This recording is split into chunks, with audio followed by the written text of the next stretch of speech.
हाय, good morning. आपल्या mini ब्लॉगमध्ये तुम्हा सर्वांचे स्वागत आहे. मिनी ब्लॉग आता खूप दिवस आपला आला नाही कारण का थंडीमुळे एवढी तब्येत खराब झाली आहे ना की काय विचारलंच नको. एकामागे एक आमच्या घरातले सारखे आजारीच पडत आहेत. पहिल्यांदा ओवी आजारी पडली, त्यानंतर मी आता वीरा आजारी पडली.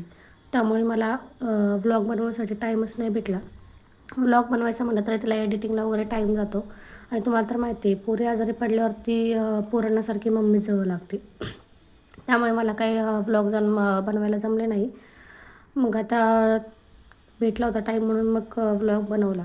वीराला झाली होती सर्दी आणि खोकला, म्हणून मग म्हटलं आता तिला पहिले औषधं पाजून घ्यावी आणि वाफ देऊन घ्यावी. त्यानंतर तिची दीदी बाहेर खेळायला गेली म्हणून तिला पण जायचं होतं, म्हणून मग तिला पॅक केलं. टोपी, स्वेटर, सॉक्स वगैरे सगळं घातलं आणि मग तिला पाठवलं खेळायला. म्हटलं चला आता त्या खेळायला गेल्या तर तोवर आपलं काम उरकूयात.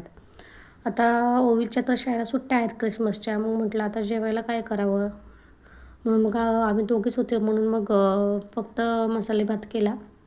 मग मसाले भात होईपर्यंत म्हटलं आता पटकन कपडे मशीनला लावून घेऊयात.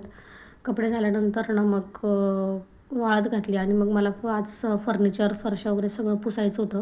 कारण का थंडीमुळे काहीच काम करू वाटत नाही. एवढी थंडी पडते आहे ना की काही काम करूच वाटत नाही आहे. असंच रोजचं काम कसं तरी करायचं आणि बसायचं, हेच चाललं होतं.